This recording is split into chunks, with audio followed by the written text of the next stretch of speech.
దేవుని నామమునకు మహిమ కలుగునగాక. దేవుని సన్నిధిలో ముందుగా దేవాతి దేవునికిని అలాగే పరిశుద్ధాత్మ దేవునికిని నా యొక్క హృదయపూర్వకమైన వందనాలు తెలియజేస్తున్నాను. మరి ముఖ్యంగా నన్ను ప్రేమతో ఈ స్థలమునకు ఆహ్వానించి దేవుని యొక్క మాటలు అందించడానికి నాకు ఇంత చక్కటి అవకాశాన్ని కల్పించినటువంటి ఈ స్థానిక సంఘ కాపరి మదన్ గారికిని, ఈ స్థానిక సంఘ గురుమండల అధ్యక్షులు దైవజనులకు, పిసిసి వారికి, ఎల్సిసి వారికి, సెక్రటరీ గారు, డెలిగేట్ గారు, ఆల్టర్నేట్ డెలిగేట్ గారు, ట్రెజరర్ గారు, జాయింట్ ట్రెజరర్ గారు, శీల సమాజం అయిన ప్రతి ఒక్క సహోదరులందరికీ మన రక్షకుడు ప్రభువునైన యేసు క్రీస్తు వారి యొక్క పరిశుద్ధమైన నామంలో నా యొక్క హృదయపూర్వకమైన పునరుత్థాన దిన ఈస్టర్ శుభాభివందనాలు తెలియజేస్తున్నాను. చేరవచ్చిన యవన కుమారులు, యవన కుమార్తెలైన వారందరికీ, సండే స్కూల్ బాలకులైన అందరికీ కూడా దేవుని యొక్క ఆశీస్సులు కలుగునుగాక. మరి ప్రత్యేక సమయంలో దేవుని యొక్క సన్నదిలో దేవుని యొక్క పరిశుద్ధ గ్రంథ లేఖన భాగాలలో నుండి మనము చదువుకున్నటువంటి 3 లేఖన భాగాలను మనము వివరించుకుందాం. పరిశుద్ధ గ్రంథ లేఖన భాగాలలో నుండి ధ్యాన సంకీర్తన, పాత నిబంధన పాఠ్యభాగము, కీర్తనల గ్రంథము 16వ సంకీర్తన, కీర్తనల గ్రంథము 16వ సంకీర్తన 8వ చరణాన్ని మనము చదువుకుని, సదాకాలము యెహోవా యందు నా గురి నిలుపుచున్నాను, ఆయన నా కుడి పార్శ్వమందు ఉన్నాడు గనుక నేను కదల్చబడను. దేవుడు తన పరిశుద్ధ వాక్యమును మన వినికిడిలో దీవించునుగాక. ఆమేన్. ప్రార్థించుకుందాం. ప్రార్థన.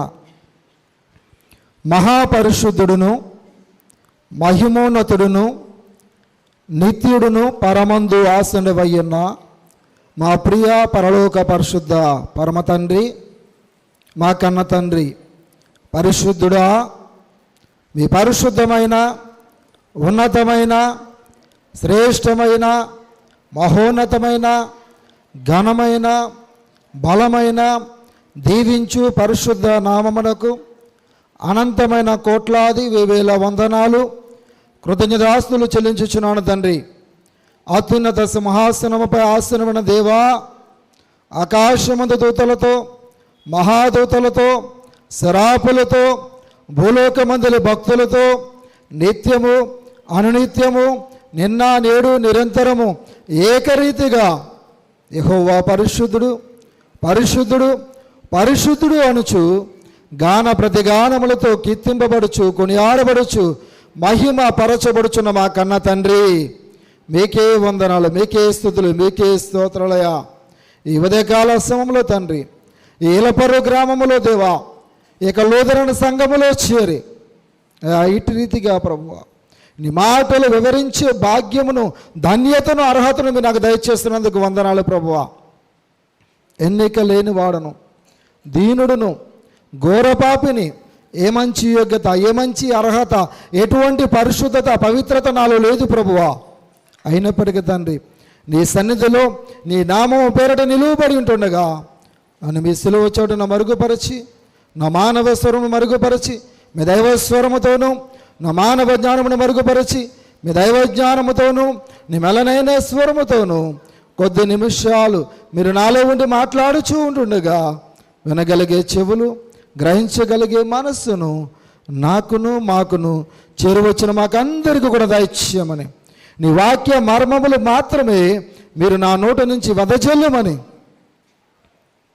నన్ను మీ ఆత్మతో ఎత్తుపట్టుకొనమని, నాకు నేను తగ్గింపబడుతూ మీ నామను హెచ్చిస్తూ, నీ ప్రియ కుమారుడును, మా ప్రభువును, మా ప్రియ రక్షకుడును, మా కొరకు అతి త్వరలో వేగిరమై 2వ మారు రానయ్యున్న యేసు క్రీస్తు వారి అతి శ్రేష్టమైన, పరిశుద్ధమైన, దివ్యమైన నామములో ప్రార్థించి స్తుతించి ప్రార్థించిన మనవులన్నీ పొంది నామ మా ప్రియ పరలోక పరిశుద్ధ పరమ తండ్రి. ఆమేన్, ఆమేన్, ఆమేన్. దేవునికి స్తోత్ర, దేవునికి స్తోత్ర. ప్రభువునందు ప్రేమైన సహోదరుడా సహోదరి, చదవబడిన లేఖన భాగములు పరిశుద్ధ గ్రంథమును మనము పరిశీలన చేస్తున్నట్లయితే గనక ఈ కీర్తనల గ్రంథములో ఈ కీర్తన రచించినటువంటి మహారాజు, దేవుని యొక్క హృదయానుసారుడైనటువంటి దావీదు గారు ఈ ఉదయకాల సమయంలో ఈ ఈస్టర్ పండుగ పర్వదినమున నీతో నాతో మాట్లాడుతున్న మాట, దేవుడు మనలను బలపరుస్తూ మనకి ఆత్మీయ స్థితిని ఆయన హెచ్చింప చేయడానికి గాను అలనాడు దావీదుని దేవుడు ఏ విధంగా అయితే హెచ్చించాడో, ఘనపరిచాడో, దావీదుకు ఉన్నటువంటి స్థితిని దేవుడు మార్చి ఒక ఉన్నతమైన మహోన్నతమైన అత్యున్నతమైన స్థానంలో దేవుడు నిలువబెట్టాడో, అందును బట్టి దావీదు దేవునికి కృతజ్ఞతాస్తులు చెల్లించుచు నిత్యము కూడా దినమునకు 7 మారులు దేవుణ్ణి స్తుతించినట్లుగా దేవుని యొక్క వాక్యము లేఖనాలు మనతో మాట్లాడుతున్నాయి. మనము చదువుకున్నటువంటి యొక్క వాక్య భాగమును మనము పరిశీలన చేస్తున్నట్లయితే కనుక దావీదు గారు మనతో మాట్లాడుతున్న మాట, సదాకాలము యెహోవా యందు నా గురి నిలుపుచున్నాను. క్రైస్తవులమైన మనము, క్రీస్తు పిల్లలుగా బిడ్డలుగా పిలువబడుచున్న మనము, క్రీస్తు యొక్క విశ్వాసులుగా దేవుని సన్నిధిలో చేరవచ్చిన నీవును నేనును కూడా మన గురి ఎవరి మీద మనము నిలిపేవారముగా ఉండాలి అంటే గనక మన దేవుడైన యెహోవా యందు మన గురిని మనము నిలిపేవారముగా ఉండాలి. క్రైస్తవుని యొక్క గురి ఏమిటి అనంటే గనక అంతిమముగా ఈ లోక యాత్రను ముగించుకొని, ఈ జీవన యాత్రను మనము ముగించుకొని ఎక్కడికి వెళ్ళవలసిన వారము, ఎక్కడ ఉండవలసిన వారము, దేనిని మనము సంపాదించుకోవాలి అని దేవుని యొక్క వాక్యము మనతో మాట్లాడుతూ ఉన్నది అంటే గనక మర్త్యమైనటువంటి ఈ లోకమును మనం విడిచి, నశించిపోతున్నటువంటి ఈ లోకాన్ని మనం విడిచి, అక్షయమైనటువంటి ఈ లోకాన్ని మనం విడిచి దేవుని యొక్క సన్నిధి, నిత్యము కూడా ఆనందించే సన్నిధి, పరిశుద్ధులుండే చోటు, దేవుడు మనకందరికీ సిద్ధపరిచినటువంటి సదాకాలము నిలిచే ఆ పరిశుద్ధ స్థలములో, ఆ పరిశుద్ధ నివాసములో, ఆ పరిశుద్ధుల పట్టణములో నీవు నేను ఉండాలి అని అంటే గనక ఈ లోకములో మనము జీవించినంత కాలము కూడా మనము ఎవరి మీద ఆధారపడి మాత్రమే జీవించాలి అని అంటే గనక మన దేవుడైన యెహోవా మీద మాత్రమే మనం ఆధారపడి జీవించాలి. మన గురి అనేది దేవుని మీదనే మనము నిలిపేవారముగా ఉండాలి. దావీదు గారు కూడా ఒక మహారాజు అయినప్పటికీ, ఇశ్రాయేలు ప్రజలను పరిపాలించుచున్నటువంటి అధిపతి అయినప్పటికీ తనకున్న స్థితిని విడచి మరచి, నేను అత్యున్నతమైన స్థితిలో ఉన్నాను, అయినప్పటికీ కూడా నేను నా గురిని నా దేవుని యందు నిలుపుచున్నాను అంటున్నాడు. మరి మనము క్రైస్తవులుగా క్రీస్తును ధరించుకొని క్రీస్తు పిల్లలుగా పిలువబడుచున్న నీవు నేను కూడా నీ గురి నా గురి ఎవరి మీద మనం నిలపాలి? మన దేవుడైన యెహోవా యందు మన గురిని మనము ఎంతకాలం నిలపాలని వాక్యం మనతో మాట్లాడుతున్నది? సదాకాలము. అంటే మనము ఈ లోకములో జీవించినంత కాలము కూడా మన గురి ఆయనయే అయ్యుండాలి. ఆయన మీదనే మనము గురి పెట్టుకొని మనము మన యొక్క జీవన యాత్రను ముందుకు కొనసాగించే వారముగా ఉండాలి అని మనకు మాదిరికరముగా ఇక్కడ దావీదు గారు నీతో నాతో మాట్లాడుతూ ఉన్నాడు. నేను నా గురిని నా దేవుడైన యెహోవా యందు నిలిపి ఉన్నాను, మీరు కూడా మీ గురిని మన దేవుడైన యెహోవా యందు నిలిపేవారుగా ఉండాలి. అది కేవలము కొంతకాలము మట్టుకు మాత్రమే కాదు, సదాకాలము కూడా ఆయన నీతో నాతో ఉంటాను అని సెలవిచ్చిన దేవుడు కాబట్టి మన గురిని ఆయన వైపు నిలపాలి అని మాట్లాడుతూ ఉన్నాడు. రెండవదిగా మనము చూస్తే మన గురి ఆయన యందు నిలిపిన తరువాత దేవుడు అంటూ ఉన్నాడు దావీదు గారి ద్వారా ఏమని మాట్లాడుతూ ఉన్నాడంటే కనుక, ఆయన నా కుడి పార్శ్వమందు ఉన్నాడు. ఎవరున్నారంట? ఎవరి యందు అయితే దావీదు గారు తన యొక్క గురిని నిలిపి ఉన్నాడో, ఎవరి మీద అయితే ఆయన ఆశ పెట్టుకుని ఉన్నాడో, ఆయన తన కుడి పార్శ్వమందు ఎవరుంటారు? కుడి పార్శ్వమందు ఎవరుంటారు? కుడి పక్కన ఎవరుంటారు? కుడివైపున ఎవరుంటారు? వాక్యానుసారంగా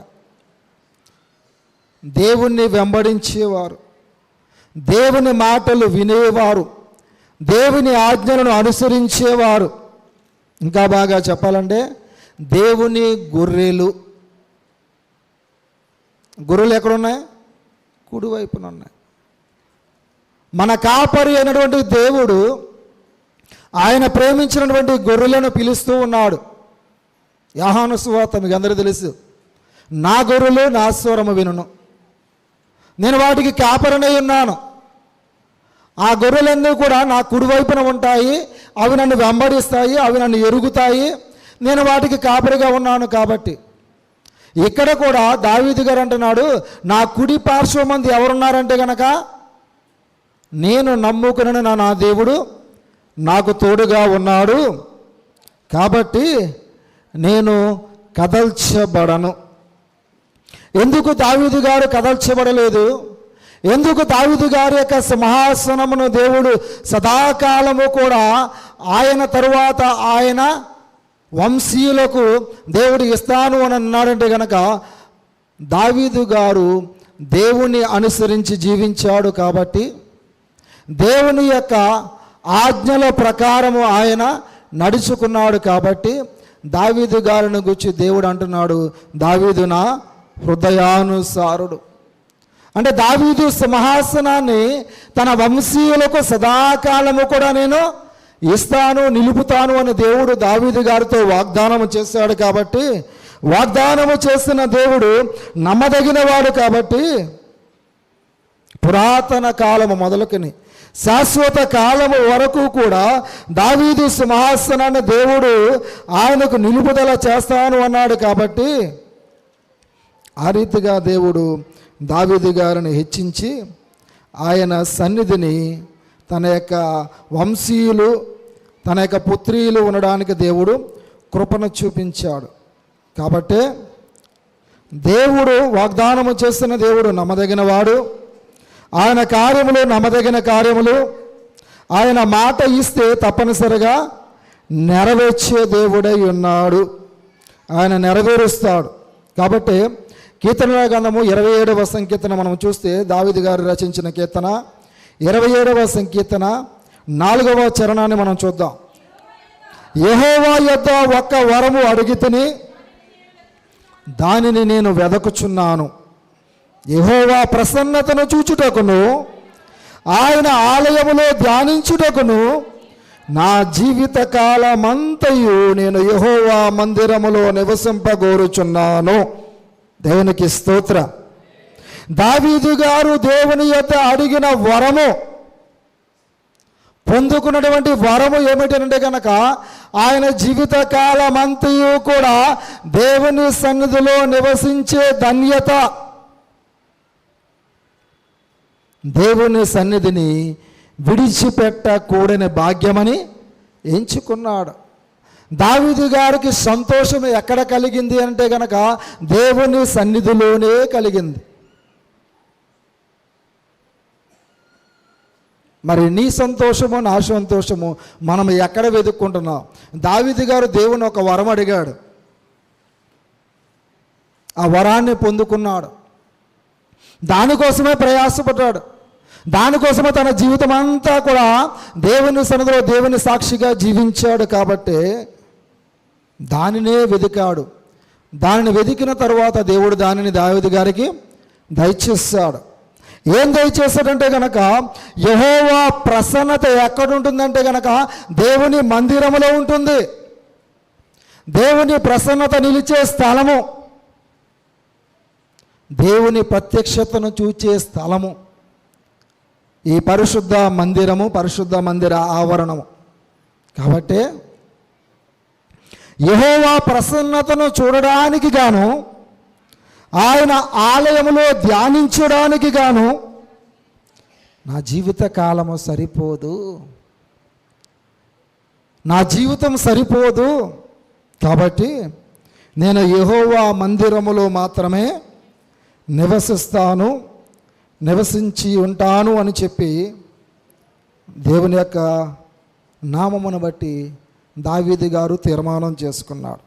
ఆయన గురి దేవుని సన్నిధిలో గడుపుట. అదే కీర్తనల గ్రంథంలో 37వ సంకీర్తన 4-5 చరణాలు మనం చూస్తే, యెహోవాను బట్టి సంతోషించుము, ఆయన నీ హృదయ వాంఛలను తీర్చును, నీ మార్గమును యెహోవాకు అప్పగింపుము, నీవు ఆయనను నమ్ముకొనుము, ఆయన నీ కార్యము నెరవేర్చును. మన సంతోషం ఎవరిని బట్టి ఉండాలి? యెహోవాను బట్టి ఉండాలి.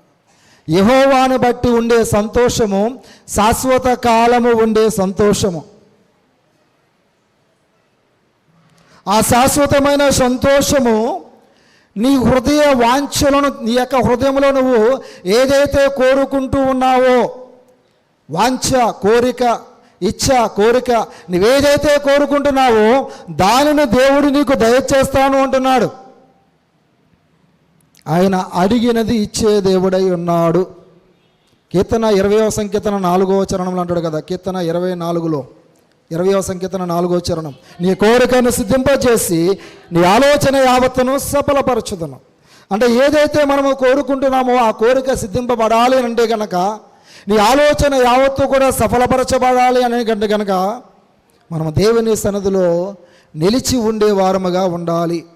దేవుని ప్రత్యక్షతను మనము పొందుకోవాలి. అప్పుడు నీ హృదయ వాంఛలను ఆయన తీరుస్తాడు. తర్వాత ఏమంటున్నాడు? నీ మార్గము యెహోవాకు. మన ప్రతి పని, ప్రతి యొక్క ప్రయాణమును ఎవరికి అప్పగించాలంటే దేవునికి అప్పగించే వారముగా ఉండాలి. మనము ఆయనను నమ్ముకొనాలి. ఆయన మన కార్యము నెరవేర్చే దేవుడై ఉన్నాడు. కాబట్టి నా కుడి పార్శ్వమందు నేను నమ్ముకున్న దేవుడు ఉన్నాడు, కాబట్టి నేను కదల్చబడను. తర్వాత ఏమన్నాడు? అందువలన నా హృదయము, అంటే దావీదు గారి యొక్క హృదయము ఎందుకు సంతోషిస్తూ ఉన్నదంటే కనుక, ఆయన కుడి పార్శ్వమందు ఆయన నమ్ముకున్న దేవుడైన యెహోవా ఆయనకు తోడుగా ఉన్నాడు. కాబట్టి అట్టి వరాన్ని దేవుడు దావీదు గారికి దయచేశాడు. కాబట్టి ఆయన సంతోషించేవాడుగా ఉన్నాడు. ఆయన హృదయము సంతోషిస్తూ ఉన్నది. కాబట్టి ఫిలిప్పీలకు రాసిన పత్రిక 4:4 అంటాడు, ఎల్లప్పుడూ ప్రభువునందు ఆనందించుడి, మరలా చెప్పుదును ఆనందించుడి. అంటే ఎప్పుడూ కూడా మనకు సంతోషం కావాలి అంటే కనుక, ఎప్పుడూ కూడా మనము సంతోషించే వారముగా ఉండాలి అంటే కనుక దేవుని సన్నిధిలో మనం ఉండాలి, దేవునితో మనం ఉండాలి, దేవుడు మనతో ఉండాలి. కాబట్టి కీర్తనల గ్రంథంలో 122వ సంకీర్తన మొదటి మాటలు అంటాడు కీర్తనాకారుడు దావీదు గారు. 122:1, యెహోవా మందిరమునకు వెళ్ళుదమని జనులు నాతో అనినప్పుడు నేను, అంటే దావీదు గారు సంతోషం ఎక్కడుంది? దేవుని మందిరములో ఉంది. దేవుడు ఉండే చోటు. ఆ దేవుని మందిరానికి ఎప్పుడైతే వెళదాము అని తన ప్రజలైన వారిని పరిపాలించుచున్నటువంటి అధికారి అయినటువంటి దావీదు గారిని పిలుస్తూ ఉన్నారో, అప్పుడు ఆయన సంతోషించేవాడుగా ఉన్నాడు. అంటే ఆయన సంతోషం ఎక్కడ వెతుక్కుంటున్నాడు? దేవుని సన్నిధిలో, దేవుని మందిరములో, దేవుడుండే చోటులో వెతుక్కుంటూ ఉన్నాడు. మరి మనము మన సంతోషాన్ని ఎక్కడ వెతుక్కుంటూ ఉన్నాం? ఎక్కడ వెతుక్కుంటున్నాం? 100వ సంకీర్తనలు అంటాడు కదా, సమస్త దేశములారా యెహోవాకు ఉత్సాహధ్వని చేయుడి, సంతోషముతో యెహోవాను. అంటే సమస్త దేశంలో ఉన్న వారందరూ కూడా ఉత్సాహధ్వని చేసేవారుగా ఉండాలి, సంతోషించేవారుగా ఉండాలి, దేవుని సన్నిధికి సంతోషముగా వచ్చేవారుగా ఉండాలి.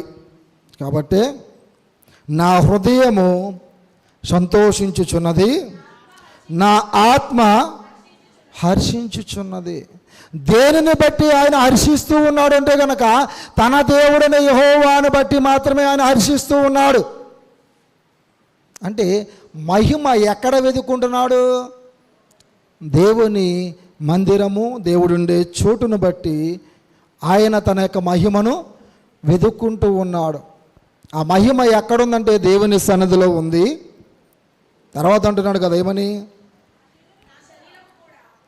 నా శరీరము కూడా.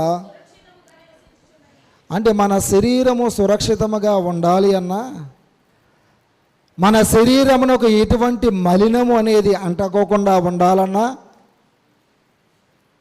ఈ శరీర ఆశ అనేది మనలను ఏలకోకుండా ఉండాలి అన్నా, మనము దేవుని మందిరములో నిత్యము నివాసం ఉండే వారముగా ఉండాలి.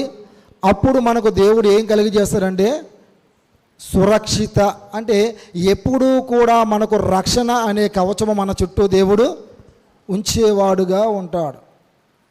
మన శరీర అవయవాలకు రక్షణ కవచాన్ని దేవుడు ధరింపచేస్తాడు. ఇక్కడ యేసుక్రీస్తు వారి యొక్క మరణము తరువాత ఆయన మరలా తిరిగి లేస్తాడు అని ముందుగానే దేవుడు ప్రవక్తల ద్వారా తెలియచేశాడు. అంతేకాకుండా ఇక్కడ కీర్తనాకారుడైన దావీదు గారిలోంచి కూడా దేవుడు మనతో మాట్లాడుతున్నాడు. ఈరోజు ఈ ఈస్టర్ పండుగ పర్వదినము కాబట్టి మనము ఈ విషయాన్ని ఒక్కసారి మనము జ్ఞాపకం చేసుకుంటే, యేసుక్రీస్తు వారు చనిపోతారు, సమాధి చేయబడతారు, మరలా ఆయన తిరిగి లేస్తాడు, లేచే దేవుడు, లేచిన దేవుడు అని ముందుగానే దేవుడు తన యొక్క పరిశుద్ధ గ్రంథములో ప్రవక్తల ద్వారా ఆయన లిఖించి ఉన్నాడు. ఇప్పుడు మనం చదువుకుంటున్న మాట అదే 10వ చరణంలో. ఎందుకంట నీవు నా ఆత్మను, అంటే దేవుడు తనను నమ్ముకునే వారి యొక్క ఆత్మను పాతాళములో విడిచిపెట్టే దేవుడు కాదు, పాతాళమునకు అప్పగించే దేవుడు కాదు. పాతాళ లోకపు తాళపు చెవులు కలిగి ఉన్నటువంటి దేవుడు మన దేవుడు కాబట్టి ఆయనను నమ్ముకున్న వారి యొక్క ఆత్మను దేవుడు పాతాళములో విడిచిపెట్టాడు. ఎందుకు పాతాళంలో విడిచిపెట్టడంటే కనుక వారు దేవుని నమ్ముకుని దేవుని మీద ఆధారపడి జీవిస్తున్నారు కాబట్టి. సామెతల గ్రంథములు అంటాడు కదా, 20వ అధ్యాయం 27వ వచనంలో, నరుని ఆత్మ యెహోవా పెట్టిన దీపం. ఈ ఆత్మ అనే సంచ కరువును దేవుడు మనకి ఇచ్చాడు, దానిని ఒక దీపముతో పోల్చాడు. ఆ ఆత్మ నిత్యము కూడా వెలుగుచుండాలి అంటే కనుక ఆ ఆత్మకు మనము వాక్యం అనే నూనె పోస్తూ ఉండాలి. ఎప్పుడు? ప్రతిదినము కూడా, ప్రతి నిత్యము కూడా ఈ యొక్క ఆత్మ అనే దీపానికి వాక్యం అనే నూనె నువ్వు పోస్తూ ఉన్నప్పుడు అది నానాటికి దినదినము కూడా అభివృద్ధి చెందుతూ ఉంటుంది. అది మనకు వెలుగునివ్వడం కాదు కానీ అనేక మందికి వెలిగిచ్చే రీతిలో నీ ఆత్మ అనే దీపము ఉంటుంది. కాబట్టి ఎవరైతే దేవుని నమ్ముకున్న వారుగా ఉన్నారో వారి ఆత్మను దేవుడు పాతాళంలో విడిచిపెట్టుకోకుండా పరిశుద్ధుడు అయినటువంటి యేసుక్రీస్తు వారు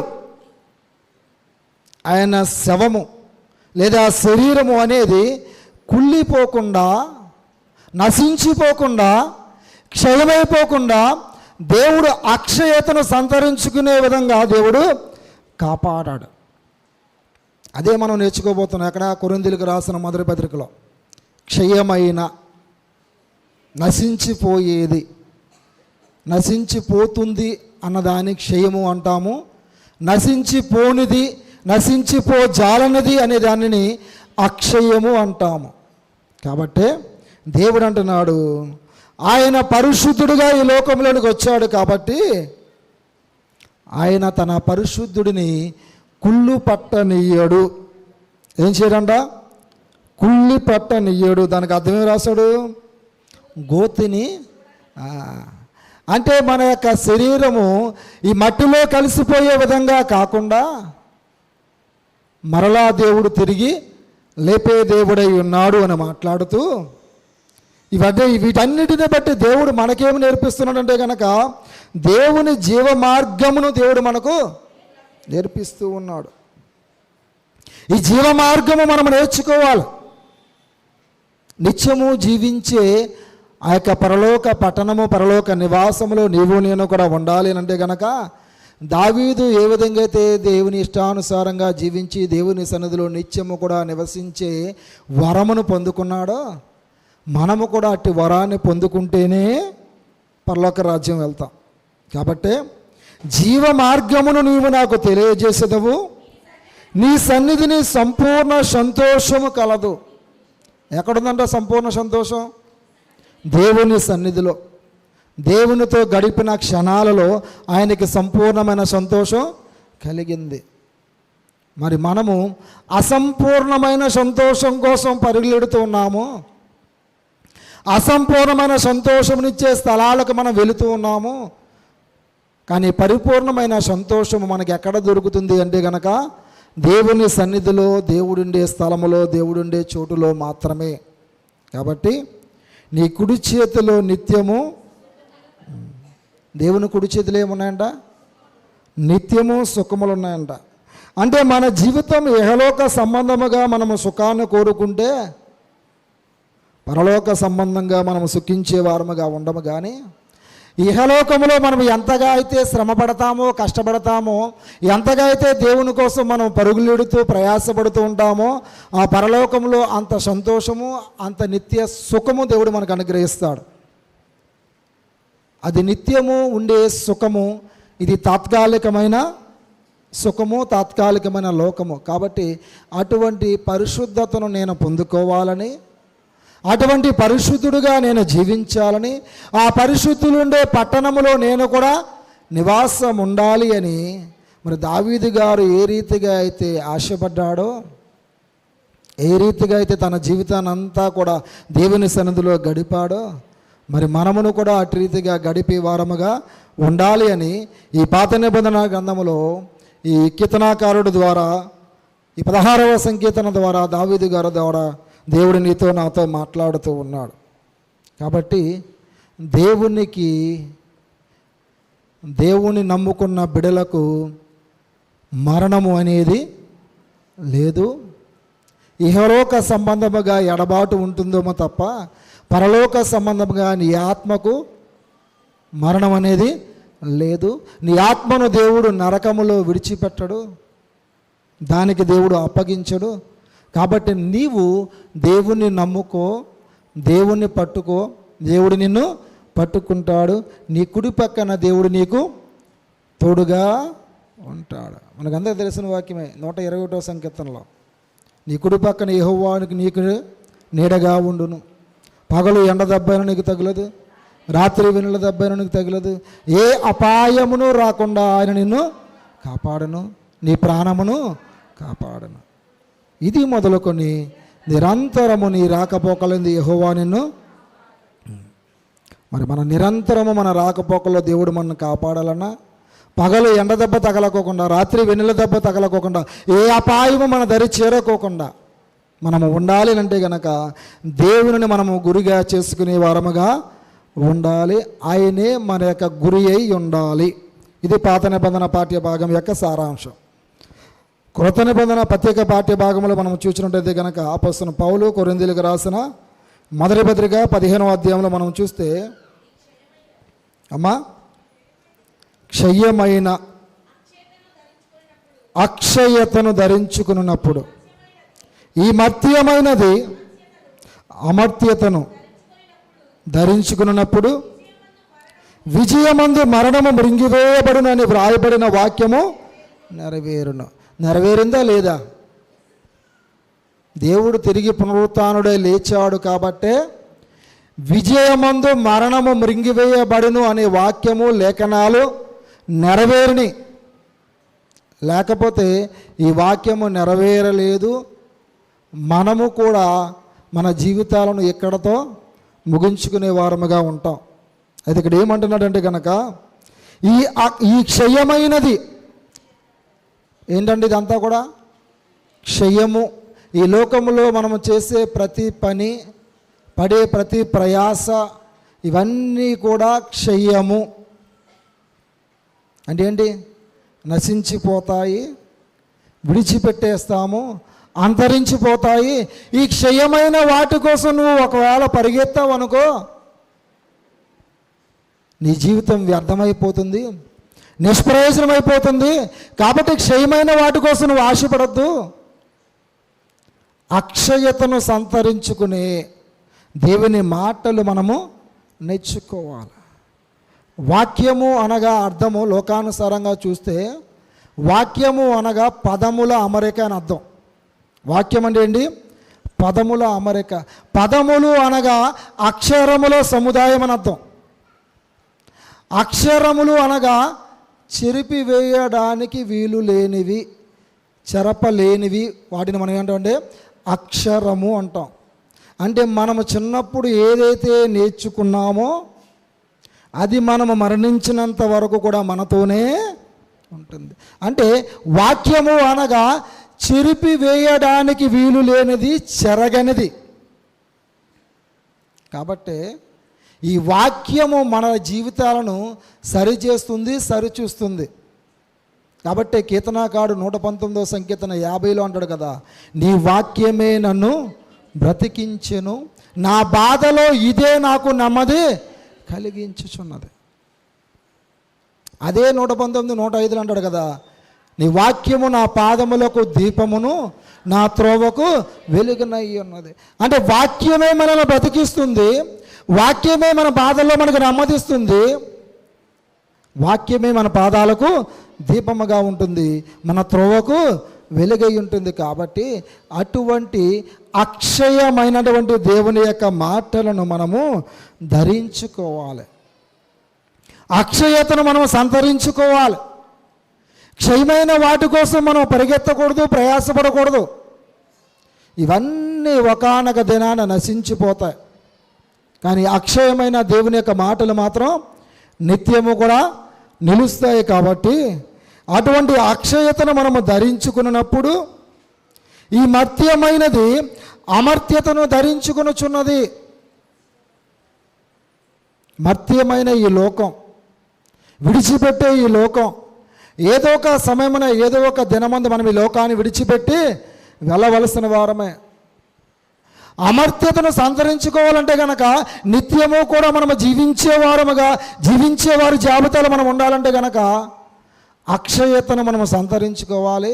అలాగే దేవుడు కూడా మరలా తిరిగి లేచాడు అంటే ఆయన మృత్యుంజయుడయ్యాడు, ఆయనకు మరణము లేదు. కాబట్టి మరణము ఆయనను మృంగివేయలేదు అని మాట్లాడుతున్నాడు. అంటే మరణాన్ని జయించిన దేవుడు మనము నమ్ముకున్న దేవుడు మాత్రమే. కాబట్టి మనం ఏం చేయాలంటే అమర్త్యతను మనము ధరించుకునే వారముగా ఉండాలి. ఎందుకు అనంటే కనుక విజయమందు మరణము మృంగివేయబడను. అంటే దేవుడు కేవలం తాను మరణాన్ని జయించుట ద్వారా మనము కూడా జయింపబడిన వారముగా ఉండాలని, జయించిన వాడు నాతో కూడా పరదేశులో ఉంటాడని వాగ్దానము చేస్తున్న దేవుడు. కాబట్టి ఈ విజయము అనేది మరణాన్ని మృంగివేసింది. అంతేకాకుండా వాక్యము అనేది నెరవేరింది. ఎందుకంటే అక్కడ చెప్పాడు కదా, పాత నిబంధన పాఠ్యభాగంలో మనం చదువుకున్న కీర్తన గ్రంథంలో, నీ పరిశుద్ధిని నీవు కుళ్ళు పట్టనీయవు, నీవు నా ఆత్మను పాతాళంలో విడిచిపెట్టనీవు, నిన్ను నమ్ముకున్న వారిని నీవు గోతిని చూడనీయవు. కాబట్టి ఇక్కడ అంటున్నాడు కదా, వాక్యము నెరవేరింది. నెరవేరిన కారణాన్ని బట్టి ఇక్కడ ప్రశ్నిస్తూ ఉన్నాడు, ఓ మరణమా ఎక్కడుంది నీ విజయం? దేవునిలో మనం ఉంటేనే విజయం. దేవునితో మనం ఉంటేనే విజయం. దేవుని సన్నిధి మనతో ఉంటేనే మనకు విజయం. కాబట్టి ఓ మరణమా నీ విజయం ఎక్కడ?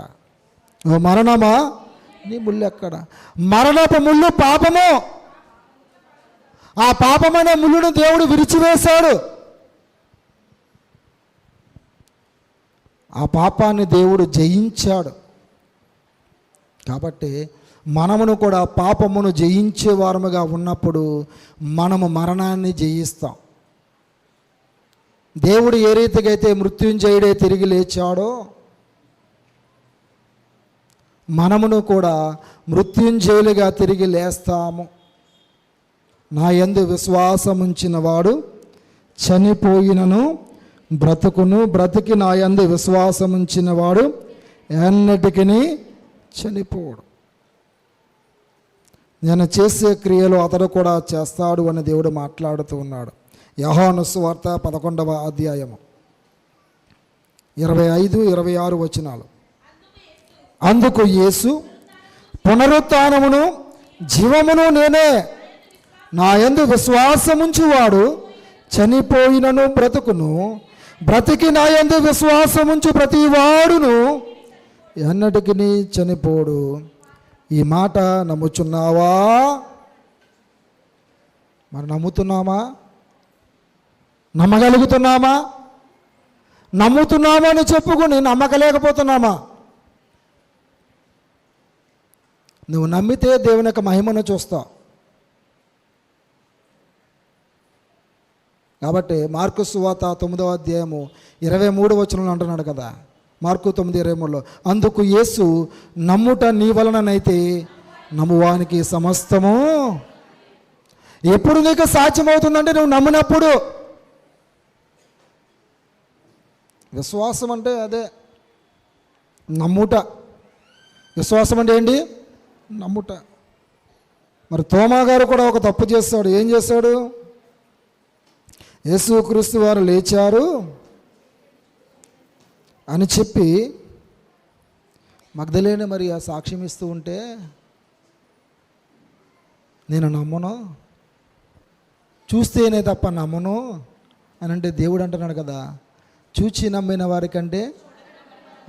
యోహాను సువార్త 20వ అధ్యాయము 29వ వచనం ఉంటుంది ఆ మాట.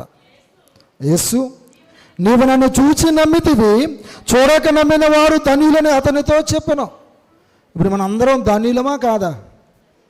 ధన్యులమే కదా. దేవుని మనం చూచామా? చూడాల. కానీ మనం వాక్యాన్ని నమ్ముతున్నాం.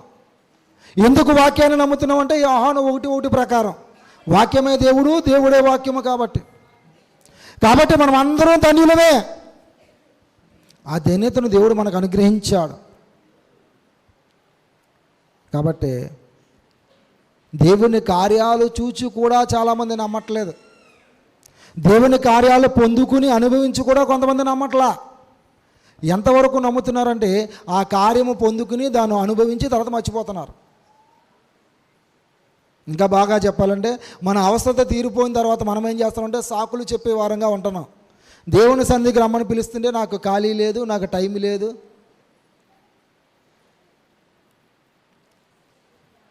మరి దేవుని నమ్మిన వారమా, నమ్మని వారమా? విశ్వాసం అంటే అంతే కదా. హెబ్రీయులకు రాసిన పత్రిక 11వ అధ్యాయం 1వ వచనం ప్రకారం విశ్వాసం అన్నది నిరీక్షింపబడు వాటి యొక్క నిజస్వరూపం.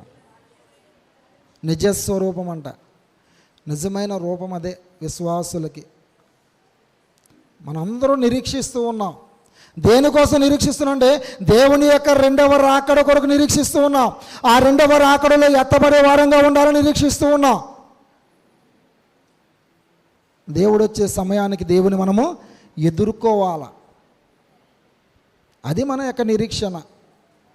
మనం ఎందుకు ఈ విశ్వాస జీవితాన్ని ఇలా ముందుకు కొనసాగింపజేస్తున్నానంటే, ఒకవేళ గనక మనము విశ్వాసులుగా ఉండకోకుండా, దేవుని సన్నిధికి రాకుండా, దేవుని సన్నిధిలో ఉండకోకుండా మనం ఉంటే త్రోవ తప్పిపోతాం.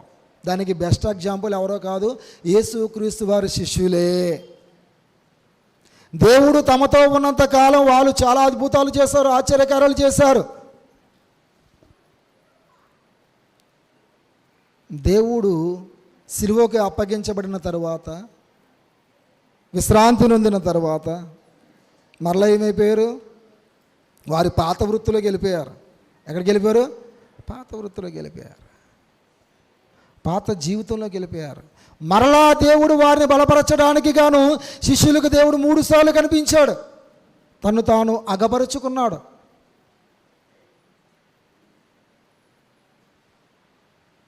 మరలా అప్పుడు విశ్వాసం ఉంచారు.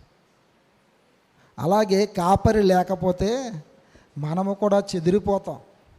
అందుకనే ఈ సహవాసం, అందుకనే ఈ సంఘం, అందుకనే ఈ మనకి ఈ పరిచర్య. నాకు వాక్యం తెలుసు, వాక్యం వచ్చు అని అంటే గనక ఆ వాక్యాన్ని నువ్వు అనుసరించకపోతే, క్రియలలో గనక చూపించలేకపోతే ఇదంతా వ్యర్థం. వ్యర్థమే కదమ్మా. యాకోబు రాసిన పత్రిక 2వ అధ్యాయము 52వ వచనం ప్రకారం, ప్రాణము లేని శరీరం ఎలాగూ మృతమో, క్రియలు లేని విశ్వాసము కూడా అమృతమే. కాబట్టి ఇక్కడ మనం చదువుకున్న లేఖన భాగాలలో కొరింథీయులకు రాసిన మొదటి పత్రికలో ఇక్కడ అపొస్తలుడైన పౌలు గారు మనతో మాట్లాడుతున్నాడు. ఓ మరణమా నీ విజయం ఎక్కడుంది? మన విజయం ఎవరు? మనం పాడుకున్నాం కదా పాట, ఇప్పుడు పాడారు కదా పాట, విజయము విజయం అంటే దేవుడు మనకు విజయం ఇచ్చాడు. మనము కూడా మరణముపై విజయం పొందాలి, పాపముపై విజయం పొందాలి, లోకముపై విజయం పొందాలి. లోకములో ఉన్నవన్నీ కూడా మర్త్యమైనవి, క్షయతను సంతరించుకునేవే. ఏదైనప్పటికీ కూడా భార్యాభర్తల బంధమైనా, తల్లిదండ్రుల పిల్లల బంధమైనా, మనం సంపాదించుకున్న ఆస్తిపాస్తులైనా ఇవన్నీ విడిచిపెట్టి మనం ఏం చేయాలి? ఒంటి చేతితోనే, ఉత్తి చేతులతోనే వెళ్ళిపోవాలి. కాబట్టి వీటన్నిటినీ మర్త్యము అన్నాడు, క్షయత అన్నాడు. కానీ అమర్త్యమైనది, అక్షయతను సంతరించుకున్నది ఏదైనా ఉన్నదంటే కనుక కేవలం దేవుని యొక్క వాక్యము, మాటలు, దేవుని సన్నిధి మాత్రమే. దానికోసం మనం ప్రయాసపడాలి, దానికోసం మనం పరిగెత్తాలి. కాబట్టి మరణమా నీ ముళ్ళు ఎక్కడ? మరణపు ముళ్ళు పాపము. మరణపు ముళ్ళు ఏంటంట? పాపం. మనకు అందరికీ తెలుసు పాపం కోసం, ఎవరికి కొత్తగా ఏం చెప్పక్కర్లా.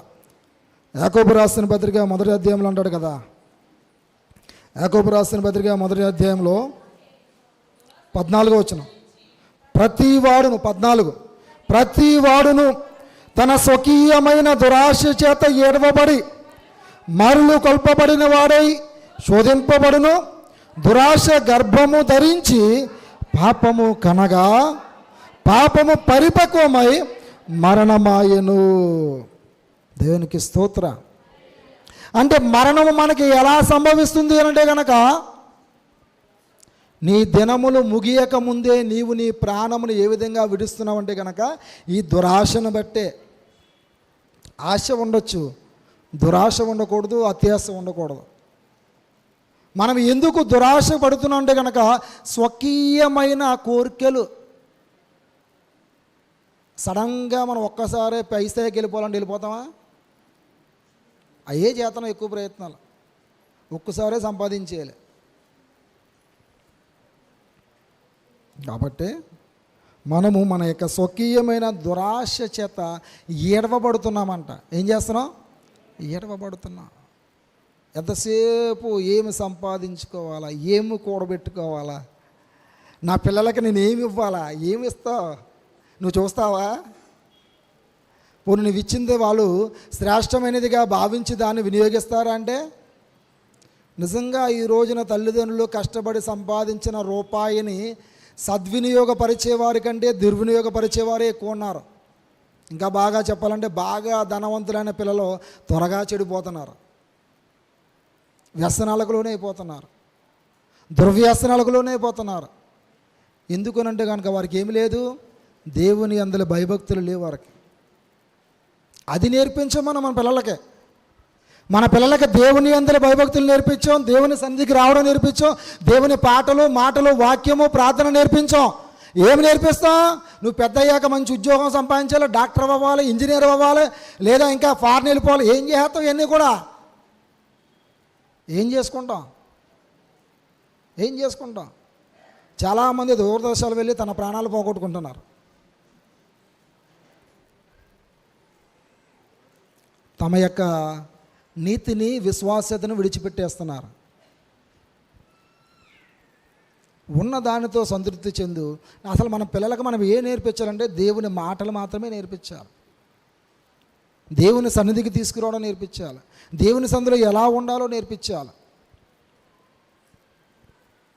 అదే కదా చెప్తున్నాడు దేవుడు. ద్వితీయోపదేశ కాలంలో దేవుడు ఏం మాట్లాడుతున్నాడు? 6వ అధ్యాయంలో మనం ఏం చేయాలి, ఏం చేయకూడదు, మన పిల్లలకి ఏం నేర్పించాలి, ఏమి నేర్పించకూడదు, వారిని ఎలా ఉంచాలన్నది 6వ అధ్యాయంలో 5వ వచనం నుంచి మనం చూస్తే, నీ పూర్ణ హృదయముతోనూ, నీ పూర్ణ ఆత్మతోనూ, నీ పూర్ణ శక్తితోనూ నీ దేవుడిని యెహోవాను ప్రేమింపవలను. నేడు నేను నీకు ఆజ్ఞాపించి ఈ మాటలు నీ హృదయంలో ఉండవలను. నీవు నీ కుమారులకు వాటిని అభ్యసింపజేసి. నిజం చెప్పండి, ఎవరైనా వారి పిల్లలకి ఎలా నేర్పించారా? అమ్మా, ఏ కాన్వెంట్లో జాయిన్ చేయాలా, ఏ కాలేజీలో జాయిన్ చేయాలా, ఏ కోచింగ్ సెంటర్లో జాయిన్ చేయాలా, ఇది తప్ప నిజంగా బైబిల్లో ఉన్న సత్యాలు నా పిల్లలకి నేను నేర్పించాలని ఎవరైనా అనుకుంటున్నామా? ఆడు కొడుకు ఎక్కడ చదివితే నా కొడుకు ఇంకా పైన చదవాలి. ఇదే ఇక్కడ దేవుడు అంటున్నాడు, నీ పూర్ణ హృదయముతో, నీ పూర్ణ ఆత్మతో, నీ పూర్ణ శక్తితో నీవు ఫస్ట్ నీ దేవుడిని యెహోవాను ప్రేమించు. తర్వాత ఏమన్నాడు? ఈ ఆజ్ఞలన్నిటినీ కూడా, ఈ మాటలన్నీ కూడా నీ హృదయంలో ఉంచుకో. వాటిని నీ కుమారులకు అభ్యసింపచే, వివరించు, తెలియచే, నువ్వు టీచింగ్ చేయి. ఏం నేర్పించాలి మన పిల్లలకి? దేవుని వాక్యం నేర్పించాలి. నీ ఇంట కూర్చున్నప్పుడు, త్రోవలో నడిచినప్పుడు, పండుకున్నప్పుడు, లేచినప్పుడు వేటిని గురించి మాట్లాడాలి. మనం ఇది మాట్లాడాం. బాబు హోంవర్క్ చేసావా? క్లాసులు ఏమి ఇచ్చారు? ఇదే. క్లాస్ ఫస్ట్ వచ్చిందా? ఇదే. చివరాక నాడు జీవితం మొత్తం నాశనం అయిపోద్ది. ఏమి నేర్పిస్తున్నావు? వేటిని అభ్యసింపజేస్తున్నావు? దావీదు గారు మహారాజు కదా, మహారాజు గారు ఏం కోరుకోవాలి? నా తర్వాత నా కొడుకు ఆ మహారాజుగా ఉండాలి, ఆ సింహాసనం నా కొడుకే ఇవ్వాలి, నా కొడుకు తర్వాత ఆడు కొడుక్కి, ఆడు కొడుకు తర్వాత ఆ కొడుకు అన్నాడా? ఏమల్లా? దేవుని సన్నిధిలో నా కుటుంబం అంతా కూడా సదాకాలము నిలిచి ఉండాలి, నిత్యము నిలిచి ఉండాలి. నిత్యమైనటువంటి దేవుని సన్నిధి మాత్రమే నాకు కావాలి అని అన్నాడు. అలాగే యెహోషువ గారు కూడా అదే అన్నారు. అంతేనా?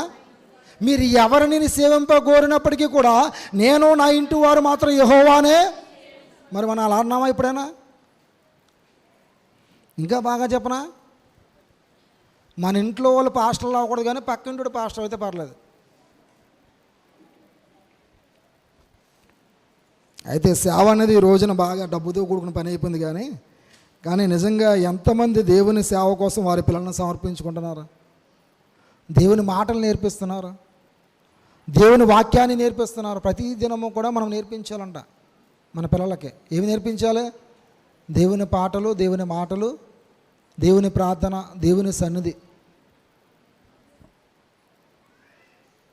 కాబట్టి మనం చదువుకున్నటువంటి లేఖన భాగాల్లో కొరింథీయులకు రాసిన మొదటి పత్రిక మనకి కిందకు వస్తే, అయినను మన ప్రభువైన యేసుక్రీస్తు మూలముగా మనకు జయము అనుగ్రహించుచున్న దేవునికి స్తోత్రము కలుగునుగాక.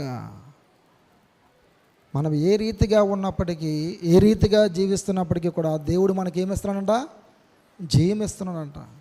ఎందుకు?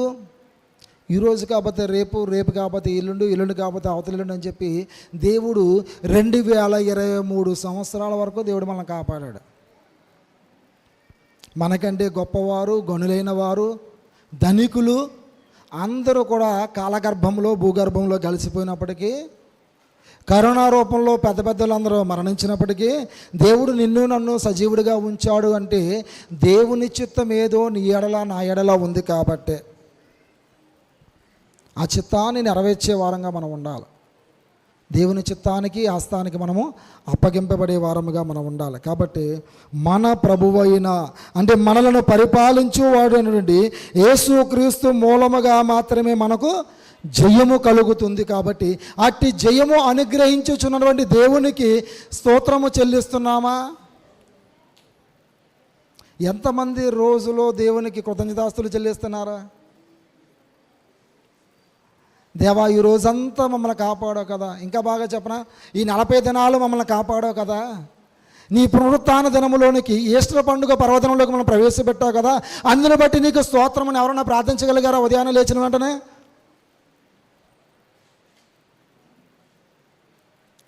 మన ప్రార్థన ఏ రీతిగా ఉంది, మన విశ్వాసం ఏ రీతిగా ఉంది, మన నిరీక్షణ ఏ రీతిగా ఉంది? దేవునికి నిత్యము కూడా స్తోత్రము చెల్లించే వారముగా ఉండాలి. అందుకనే దావీదు గారు దినమునకు 7 మారులు దేవుని స్తుతించాడు. ఎన్ని మారులు? ఒక మహారాజు అయ్యండి రోజుకి 7 మార్లు స్తుతిస్తే సామాన్యులమైన నీవు నేను ఎన్ని మార్లు స్తుతించాలి?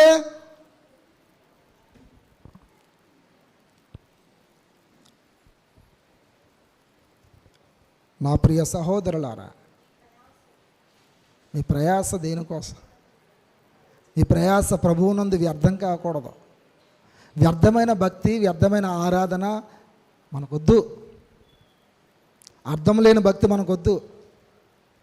దేవుడు అంటున్నాడు, నా ప్రియ సహోదరులారా, మీ ప్రయాస ప్రభువునందు వ్యర్థము కాదని ఎరిగి నువ్వు దేవుని కోసం ఎంతగా కష్టపడుతున్నావో, ప్రాకులాడుతున్నావో, పరిగెడుతున్నావో, దేవుని పని నువ్వు చేయగలుగుతున్నావో, వీటన్నిటిని బట్టి దేవుడు నీకు ఒక రోజున ఉన్నతమైన సింహాసనాన్ని దేవుడు నీకు ఇస్తాడు.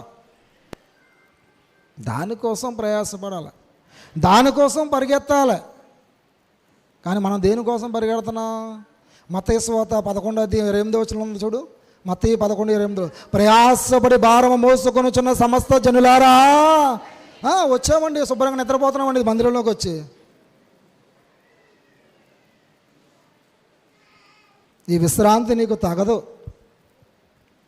దేవుని విశ్రాంతిలో నువ్వు ప్రవేశించాలంటే ఈ లోకంలో నువ్వు విశ్రమింపకోకుండా దేవుని పని చేసేవాడుగా ఉండాలి. శ్రమ అనుకోకోకుండా దేవుని సన్నిధిలో కనబడే వారముగా ఉండాలి.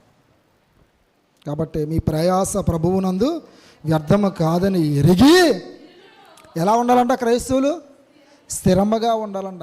బండ మీద కట్టబడిన పునాది ఎంత స్ట్రాంగ్గా ఉంటుందో, స్థిరముగా ఉంటుందో, క్రీస్తు అనే బండ మీద మనము మన యొక్క పునాదిని, మన విశ్వాస జీవితాన్ని కట్టుకుంటే మనం అంత స్థిరులుగా ఉంటాం. దేంట్లో స్థిరులుగా ఉండాలి? విశ్వాసములో స్థిరులుగా ఉండాలి.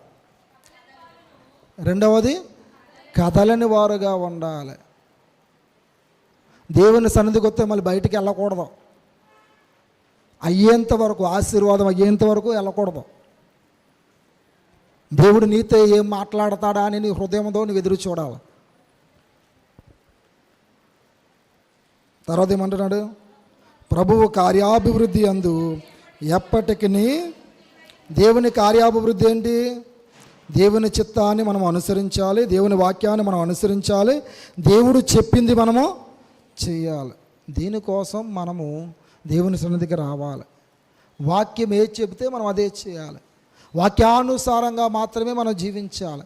వాక్యమునకు లోబడి, వాక్యమునకు విధేయత కలిగి మనము జీవించినప్పుడు దేవుడు నీయందు తన యొక్క కార్యము సఫలమైందని చెప్పి దేవుడు సంతోషించేవాడుగా ఉంటాడు. కుమారుని యందు తండ్రి సంతోషించాడు. మీకు అందరికీ తెలుస్తుంది, కొత్తగా ఏం చెప్పక్కర్లా. కుమారుని యందు ఇదిగో ఈయన నా ప్రియ కుమారుడు, మత్తయి సువార్త 3వ అధ్యాయం, ఈయన యందు నేను సంతోషించాడు లేదా? మరి మన యందు దేవుడు సంతోషించక్కర్లేదా? సంతోషించాలి వద్దా? సంతోషించాలి కదా. మీ సంతోషం ఎక్కడ ఉండాలి? దేవుని సన్నిధిలో ఉండాలి. అట్టి సంతోషాన్ని మనం పొందుకోవాలి. అట్టి సంతోషం కోసం మనం ప్రయాసపడాలి. మొదట దేవుడు, తర్వాత నీ పని. మొదట దేవుడు. నా జీవితంలో నేను ఈ అనుభవించాను. దేవుని పని మానేస్తే నేను ఉద్యోగంలో సస్పెండ్ అయిపోతాను. దేవుని కంటే ఎక్కువగా ప్రేమిస్తే వాళ్ళకు దూరం అయిపోతుంది. నా భార్య అయినా, నా కూతురైనా, నా అన్నదమ్ములైనా. ఇది నాకు జరిగినాయి నా జీవితంలో. ఎవరికి ఫస్ట్ ప్రిఫరెన్స్ ఇవ్వాలి? కానీ మనం ఏం చేస్తాం? కాబట్టి దేవుని కార్యాభివృద్ధి నీ యందు నెరవేరాలి.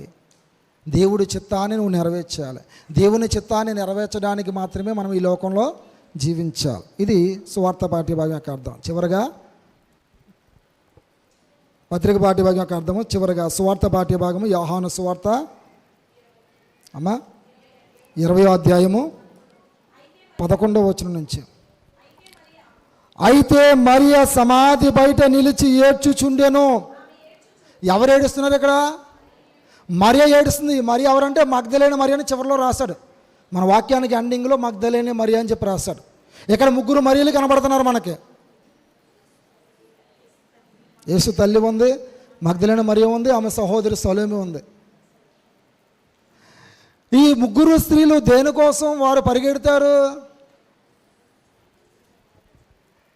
దేవుని సమాధిని అలంకరించాలని, సుగంధ ద్రవ్యాలు పూయాలని, దేవుని ముందుగా చూడాలని. నిజం చెప్పండి, ఈరోజు ఆరాధన ప్రారంభ ప్రార్థన చేయకముందు ఎంతమంది వచ్చారు? నన్ను వదిలేయండి, నేను ఎక్కడ దూరం నుంచి వచ్చాను. నేను పాలకొల నుంచి వచ్చాను. మీ అయ్యగారు ప్రారంభ ప్రార్థన చేయకముందు ఎంతమంది వచ్చారు? ఆయన ప్రారంభ ప్రార్థన చేసి ఆయన పాట స్టార్ట్ చేసి రెండమ్మ రెండమ్మ అంటే అప్పుడు వస్తాం మనందరం. ఇక్కడ ఈ స్త్రీలు, మీరే మెయిన్, మా అక్కలో చెల్లెళ్ళు. ఇక్కడ స్త్రీలు ఉన్నారు, 3 స్త్రీలు ఉన్నారు. ఈ 3 స్త్రీలు ఏం చేస్తారంటే ఉదయాన్నే వేకువజామునే పెందలకడే లేచారు. మత్తయి సువార్త 28వ అధ్యాయం 1వ వచనం ప్రకారం, మార్కు సువార్త 16వ అధ్యాయం 1వ వచనం ప్రకారం, యోహాను సువార్త 20వ అధ్యాయం 1వ వచనం ప్రకారం, లూకా సువార్త 23వ అధ్యాయం 1వ వచనం ప్రకారం. ఎప్పుడు లేచారు వీళ్ళందరూ? పెందలకాడే చీకటి ఉండగానే లేచారు. యేసుక్రీస్తు వారిని సమాధి చేసిన చోటుకు వచ్చారు. కానీ ఆ సమయానికి దేవుడు అక్కడ ఉన్నాడా? వారికంటే ముందుగా దేవుడు లేచిపోయాడు. మరి మనం ఆదివారం మాత్రమే రెస్ట్ కదా, ఉద్యోగాలు సెలవు కదా, అన్నీ తాయితీగా చేసుకుని వెళ్దాంలే అని లేటుగా లెగుతాం. ఇక్కడ ఈ మరియ సమాధి దగ్గర నిలుచుండి ఏడుస్తుంది. ఎందుకు ఏడుస్తుంది? నా ప్రభువుని ఎవరో ఎత్తుకుపోయారు, నా దేవుణ్ణి ఎవరో ఎత్తుకుపోయారు, నా బాధకుని ఎవరో ఎత్తుకుపోయారు. నేను నా బాధకుని చూడాలని వచ్చానే, కానీ ఆ ధన్యత నాకు లేదే అని ఏడుస్తూ ఉంది మగ్దలేనే మరియ. తన పాపాలన్నీ కడిగి వేసినటువంటి యేసుక్రీస్తు వారిని ముందుగా చూడాలని ముందుగా సమాధి దగ్గరికి పరిగెత్తుకుని వచ్చింది. మరి మనం వెళ్తాం, ఎక్కడికి వెళ్తాం? ఆ సమాధుల దగ్గరికి వెళ్తాం పరిగెత్తుకుని, పువ్వులు వేసి అన్నీ రెడీ చేసి అన్నీ పెట్టేసి. అది కాదు, దేవుని సన్నిధికి ముందుగా రావాలి, దేవుని సన్నిధిలో ముందుగా కనపడాలి. కాబట్టి అయితే మరియ సమాధి బయట నిలిచి ఏడ్చుచుండెను. ఆమె ఏడ్చుచు సమాధిలో వంగి చూడగా తెల్లని వస్త్రములు ధరించిన 2 దేవదూతలు యేసు దేహము ఉంచబడిన స్థలములో తలవైపున ఒకడును కాళ్ళ వైపున ఒకడును కూర్చుండిగా కనబడెను. మగ్దలేనే మరి ఎవరిని చూసింది? దేవదూతలను చూసింది. దేవుని చూడాలనుకుంది, కానీ ఎవరిని చూసింది? దేవదూతలను చూసింది. ఆ దేవదూతలు ఎలా ఉన్నారంట? తెల్లని వస్త్రములు ధరించుకున్న వారుగా ఉన్నారు. మనం కూడా తెల్లని వస్త్రాలు వేసుకొస్తాం బలారాధనకి, ప్రభురాత్రి భోజన సంస్కారానికి. నీ దేహము తెల్లగా ఉండడం కాదు, కానీ నీ హృదయం తెల్లగా ఉండాలి. నీ వస్త్రాలు తెల్లగా ఉండడం కాదు, నీ హృదయం. అలాగని తెల్లబట్టలు వేసుకోవద్దని నేను చెప్పట్లేదండి. మన వస్త్రములు ఎంత తెల్లగా ఉన్నావో మన హృదయం కూడా అంతకంటే తెల్లగా పరిశుద్ధముగా ఉండాలి, నిష్కలంకమైనదిగా ఉండాలి. కాబట్టి మరియ గారు సమాధి దగ్గరకు వచ్చారు, బయట నిల్చున్నారు, ఏడుస్తూ ఉన్నారు. ఈలోగా తెల్లని వస్త్రాలు ధరించుకున్న 2 దేవదూతల్ని చూశారు. వారు ఎక్కడున్నారంట? యేసుక్రీస్తు వారిని సమాధి చేసినటువంటి యొక్క స్థలములో, ఆ సమాధి పెట్టెలో, ఆ సమాధి ఉంచబడిన చోటులో తలవైపున ఒకడును. అంటే దేవునికి దేవదూతలు ఏం చేస్తున్నాయి? పరిచర్య చేస్తూ ఉన్నాయి. అలాగే మనం కూడా దేవుని పరిచర్య చేసే వారంగా ఉండాలి. దేవదూతలు ఎప్పుడూ అలసిపోవంట. అలసిపోతాయా? అలసిపోతాయా? యెషయా గ్రంథం 6:3 ప్రకారం నిత్యము కూడా మహాదూతలు, శరాపులు యెహోవా పరిశుద్ధుడు పరిశుద్ధుడు పరిశుద్ధుడు నుంచి గొప్ప స్వరముతో ఇదేంటనంట పాట పాడమంటే మైకిత్తేనే గట్టిగా పాడతాం, అదే పాడం మనం. ఎక్కడ వాయిస్ దెబ్బతినేద్దో, ఎక్కడ గొంతుపోద్దో. ఇక్కడ దేవదూతలు ఏం చేస్తున్నాయి? గొప్ప స్వరముతో గాన ప్రతిగానములు చేయుచుండిరి. ఎప్పుడు? నిత్యము. అప్పుడప్పుడు కాదు, ఎప్పుడప్పుడు కాదు, నిత్యము కూడా. మరి మనము కూడా అటు రీతిగా ఉండాలి.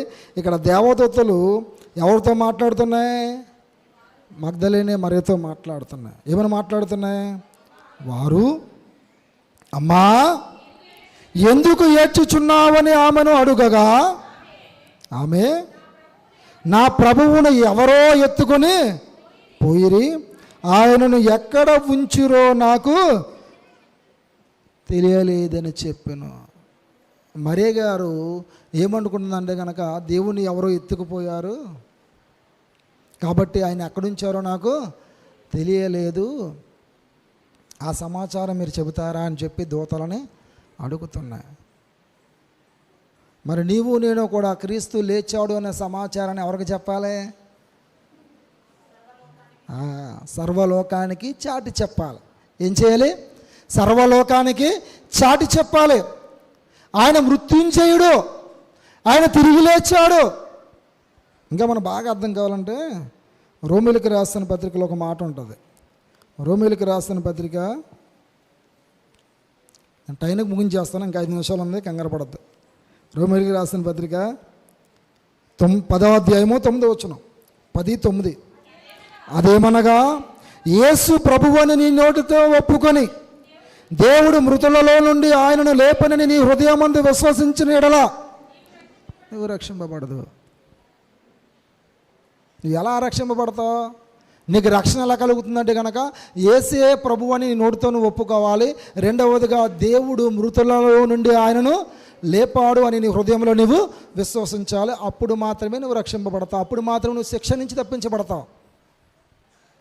కాబట్టి ఇక్కడ దేవదూతలు మరియమ్మ గారితో మాట్లాడుతున్నాయి. ఏమని చూద్దాం. ఆమె ఈ మాట చెప్పి వెనుక తట్టు తిరిగి యేసు నిలిచి యునుడ చూచెను. ఎప్పుడైతే ఆ దేవదూతలను అడుగుతూ ఉందో వెంటనే దేవుడు ఏమయ్యాడు? ప్రత్యక్షమయ్యాడు. దేవుడు ప్రత్యక్షమయ్యాడు. దేవుని సన్నిధి ఆమె దగ్గరికి వచ్చి నిలబడింది. దేవుని సన్నిధి, దేవుని ప్రత్యక్షత ఆమె దగ్గర నిలబడేసరికి ఆమె ఏమేసింది? భయం వేసింది.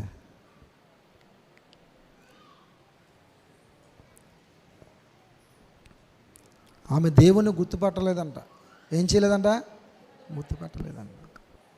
ఎందుకని?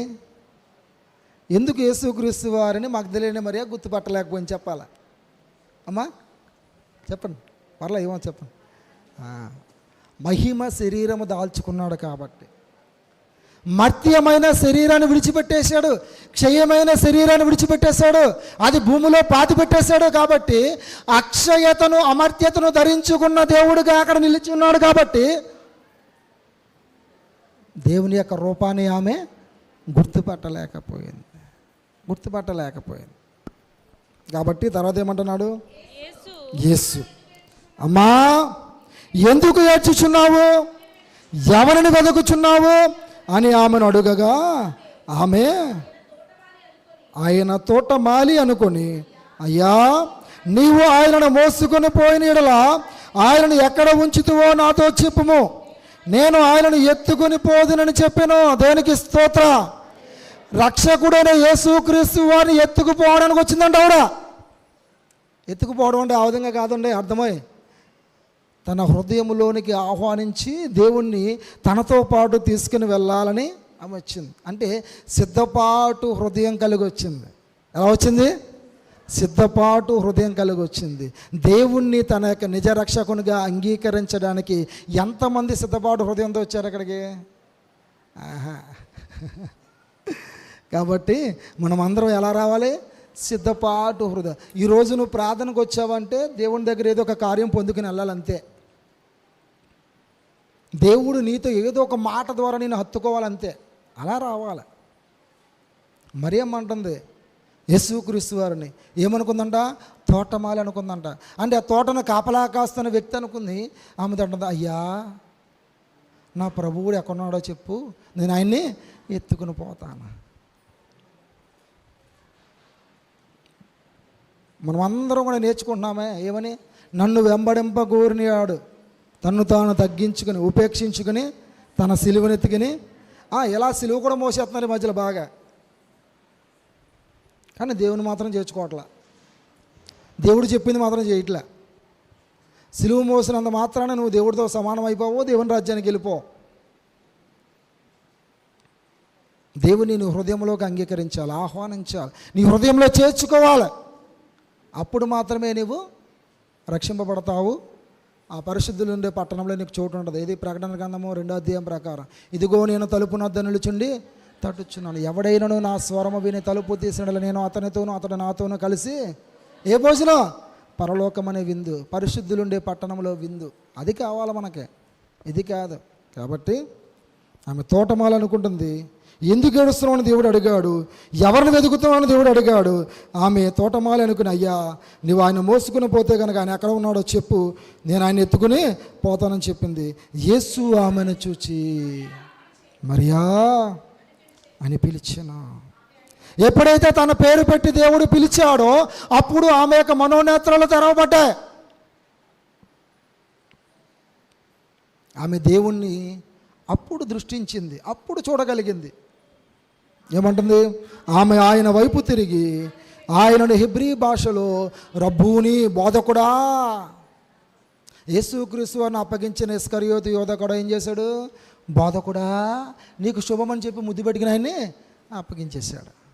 మనం కూడా అంతే, విషపూరితమైన ముద్దులు చాలా పెడతా ఉంటాం. ఎక్కడ? సామంతుల గ్రంథం 27వ అధ్యాయం 5-6 వచనాలను చూడు. లోపల ప్రేమించడం కంటే బహిరంగముగా గద్దించడం మేలు, మేలు కోరి స్నేహితుడు గాయములు చేవును, పగవాడు లెక్కలేని. ఇది కావాలి మనకి, అదొద్దు. వాక్యం ఉన్నదన్నట్టుగా చెప్తే పాస్టర్ గారిని తిట్టేస్తాం, సిఆర్ గారిని తిట్టేస్తాం, ఎవరొత్తాలని తిట్టేస్తాం, మనం పక్కను కూడా తిట్టేస్తాం. బైబిల్ అంటుంది అలాగే చెప్పాలంటుంది. అది అర్థమవుతుందమ్మా? సో కాబట్టి ఇక్కడ రబ్బూని అంటుంది. రబ్బూని అనగా బోధకుడు, అనగా బోధించేవాడు.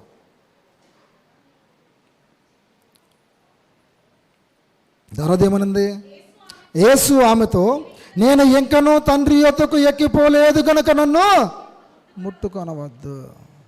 అంటే దేవుడు మహిమ శరీరంతో ఉన్నాడు కాబట్టి, ఆయన మహిమ శరీరంతో తండ్రి యొద్దకు వెళ్ళాలి కాబట్టి, వెళ్ళిన తర్వాతే మనల్ని అక్కడికి తీసుకెళ్ళాలి కాబట్టి నీవు నన్ను ముట్టుకొనొద్దు అన్నాడు దేవుడు. అసలు దేవుని ముట్టుకోవడానికి మన శక్తి సరిపోతుందా? మన భక్తి సరిపోతుందా? లేదే.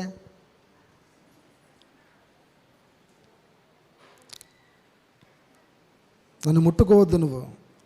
ఎందుకనంటే కనుక నేను ఇంకా తండ్రి వద్దకు ఎక్కిపోలేదు. తర్వాత ఏమనుంది? అయితే నా సహోదరుల యొద్దకు వెళ్ళి. ఎవరి దగ్గరికి? సహోదరులు. ఎవరి దగ్గరికి వెళ్ళి? ముందుగా శిష్యుల దగ్గరికి వెళ్ళిందండి. యేసుక్రీస్తు వారు శిష్యుల దగ్గరికి వెళ్ళింది. మొట్టమొదటిగా యేసుక్రీస్తు వారు లేచారు అనే సమాచారం మగ్దలేనే మరియ ద్వారా శిష్యులకు తెలియచేయబడింది. తర్వాత దేవుడు మరలా శిష్యులకు అగపడ్డాడు. మరలా 2వ మారు తోమా గారి కోసం మరలా 3వ మారు అగపడ్డాడు దేవుడు. మొత్తం 3 సార్లు కనబరుచుకున్నాడు దేవుడు తను తాను తన శిష్యులకి. కాబట్టి అక్కడేమనుంది? నా తండ్రియు మీ తండ్రియు, నా దేవుడును మీ దేవుడు నేను వాని యొద్దకు ఎక్కిపోవచ్చున్నానని వారితో చెప్పుమనను. నా దేవుడు నీ దేవుడు, నా తండ్రి నీ తండ్రి. ఎవరు అమ్మ? ఎవర్రా? యెహోవా దేవుడు. యెహోవా దేవుడు సృష్టికర్త, రోషము కలిగిన దేవుడు, సైన్యములకు అధిపతి యెహోవా. ఆయన నా దేవుడు నీ దేవుడు, నా తండ్రి నీ తండ్రి. యేసుక్రీస్తు వారు గనక మరణించకపోతే, ఈ అడ్డుతెర అనేది చెరగకపోతే నీవు నేను ఇక్కడ కూర్చుని దేవుని మనం ఆరాధించలేం. నాయన, తండ్రి, అబ్బా అని పిలిచే అర్హత ఎక్కడి నుంచి వచ్చింది మనకి? ఎక్కడి నుంచో వచ్చింది. యేసుక్రీస్తు వారు నీ నిమిత్తం నా నిమిత్తం చనిపోవడం ద్వారా. కాబట్టి నేను నా తండ్రి యొద్దకు ఎక్కిపోవచ్చున్నానని వారితో చెప్పమంది. మగ్దలేనే మరియ వచ్చి నేను ప్రభువును చూచితిని. దేవునికి స్తోత్రం. మొట్టమొదటిగా దేవుడు ఎవరికి కనబడ్డాడు? పాపాత్మురాలనే స్త్రీకి కనబడ్డాడు. తన పాపాలను ఒప్పుకొని విడిచిపెట్టి మరలా పాపపు జీవితాన్ని జీవించుకోకుండా పరిశుద్ధమైన జీవితాన్ని జీవించినటువంటి మగ్దలేనే మరియా, ఆయనకి దేవుడు కనబడ్డాడు. ఆమెకు దేవుడు మొట్టమొదటిగా అగపరుచుకున్నాడు. ఆమె వెళ్ళి తన శిష్యులైన వారికి ఈ మాటను తెలియచేసింది. మరి ఎంతమంది స్త్రీలు రోజు దేవుని సువార్తను తెలియజేశారు? అమ్మా, నీ పక్కన వాళ్ళకైనా చెప్పావు పోనీ? దేవునికి స్తోత్రం. సో కాబట్టి మగ్దలేనే మరి వచ్చి నేను ప్రభువును చూచితిని, ఆయన ఈ మాటలు చెప్పనని ఎవరికి తెలియజేశాడు? శిష్యులకు తెలియజేస్తుంది. అంటే దేవుని యొక్క సువార్తను మనం వినడం మాత్రమే కాదు, మనం పొందుకోవడం మాత్రమే కాదు, మనం మాత్రమే అనుభవించడం కాదు, తెలియని వారికి, అందని వారికి కూడా సువార్తను అందించే వారముగా, తెలియజేసే వారముగా, తెలియజెప్పే వారముగా మనము ఉండాలి. అది దేవుని యొక్క చిత్తం. అర్థమమ్మా? యేసుక్రీస్తు వారు నా కోసమే, ముందు నా అనలే, తర్వాత మీ అనకూడదు. అర్థమమ్మా? ముందు నా కోసమే, తర్వాత నీ కోసమే ఆయన శ్రమనొందాడు, మరణించాడు, సమాధి చేయబడ్డాడు, తిరిగి లేచాడు. ఆయన మృత్యుంజయుడైన దేవుడు. ఆయన రాజ్యమునకు అంతము లేదు. కాబట్టి ఆ అంతము లేని రాజ్యంలో నీవు నేను ప్రవేశించాలని ఆయన నీ నిమిత్తము నా నిమిత్తం ఎక్కడికి వెళ్ళాడు? తండ్రి యొద్దకు ఎక్కి వెళ్ళాడు. ఎక్కడికి వెళ్ళాడండి? తండ్రి యొద్దకు. యోహాను సువార్త 14వ అధ్యాయము 1-4 వచనాల్లో రాయబడినట్లుగా. అమ్మా, ఎవ్వరూ కలవరపడద్దు. దేవుడు ఆయన ఉండే చోటులో మనమును కూడా ఉండులాగున స్థలము సిద్ధపరచడానికి వెళ్ళాడు. కాబట్టి అట్టి విశ్వాసము, నిరీక్షణ, నమ్మకముతో మనందరం కూడా ఉంటూ దేవుని రాజ్యంలో మనందరం కూడా పాలుభాగస్తులు అవులాగన ఆ పరిశుద్ధ ఆత్మదేవుడు మనకందరికీ సహాయమును దయచేయనుగాక. దేవుడి మాటలన్నీ కూడా మన వెనుకల్లో దీవించి వాక్యానుసారమైన జీవితాన్ని దేవుడు మనకందరికీ దయచేయనుగాక. ఆమేన్. నాకు ఇంత గొప్ప సమయం ఇచ్చినటువంటి మీ స్థానిక సంఘ కాపరి గారికి నా యొక్క హృదయపూర్వక వందనాలు. Thank you given this opportunity. Thank you వందనాలు. Praise the lord. అందరికీ ఈస్టర్ దిన శుభాకాంక్షలు. అందరు లేచి నిలబడదాం. సమస్త జ్ఞానం నుంచి దేవుని యొక్క సమాధానము యేసుక్రీస్తు వల్ల మన హృదయములకు, మన తలంపులకు